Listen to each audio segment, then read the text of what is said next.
In the still, silence isn't peace, it's a warning. And sometimes the loudest screams are the ones you never hear. She ran like she'd done it before, feet slicing through dead leaves, lungs aching. Something darker than death followed her, infected, but colder, smarter. They didn't chase like animals, they stalked like they remembered what fear smelled like. The girl wasn't running from monsters, she was running towards something. Maybe a memory, maybe just a place to disappear. She stumbled into a clearing, collapsed near a rusted van with fire-blackened metal, shattered windows. She looked inside, and something looked back.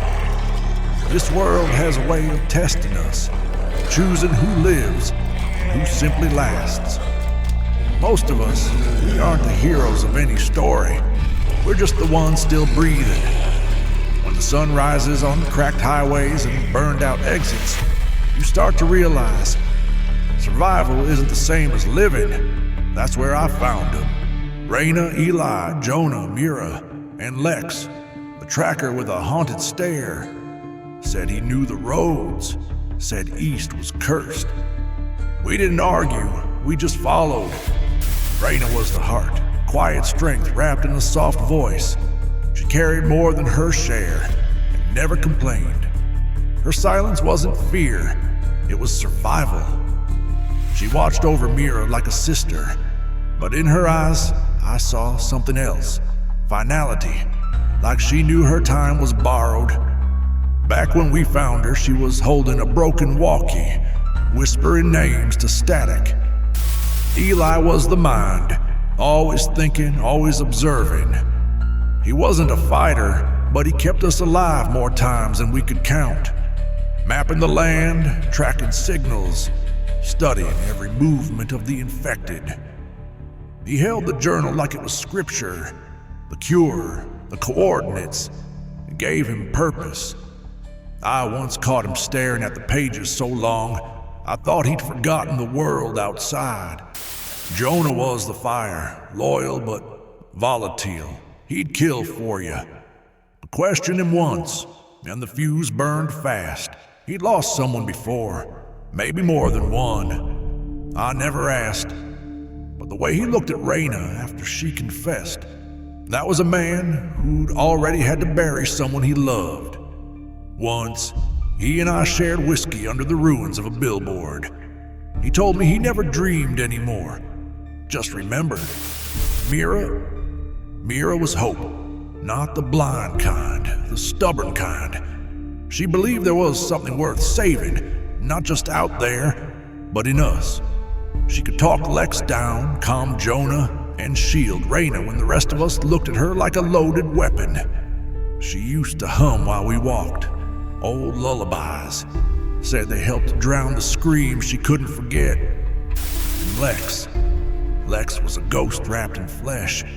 His eyes were always scanning, his finger always near the trigger. He didn't sleep, he didn't smile. But when the cult ambushed us in that church, he was the last one out, because he was the last one making sure we all got out. There was a time, he told me, when he wore a badge, said it meant something once. Then he tossed it into a ravine and never looked back. Trust in the still comes in fragments. You trade it like water, and even then someone's always thirstier than you. The road gave us the church.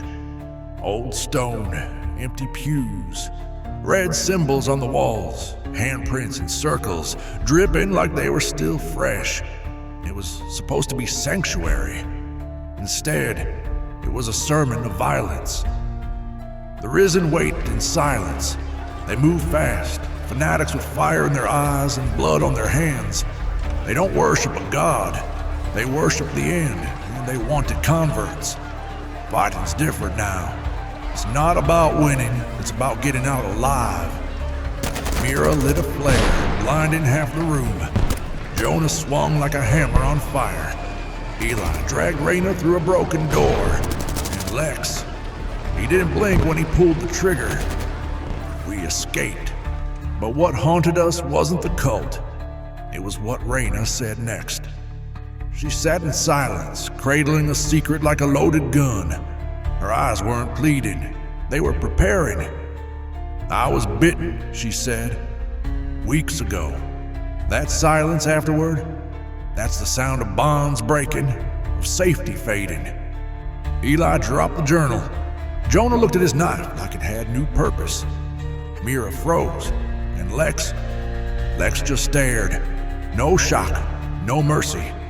Every secret we bury becomes a grave. Someone else has to dig. And in this world, graves come cheap. We held up in a radio tower. Just metal and wind and ghosts on the wires. The kind of place where hope comes and dies quietly. Jonah wanted distance. Mira wanted understanding. Lex wanted a bullet. Rayna didn't beg. She didn't argue. She just waited. Families don't fracture with screams anymore. They fracture with decisions, with silence, with fear. Flashback 2 years ago. Rayna's hand trembled as she bandaged the child's leg. The child wasn't hers. She'd found her in a flipped school bus on the I-20 bypass. All the others were gone, but this one breathed. And from that moment, Rayna never stopped protecting people she barely knew. That was who she was before the still.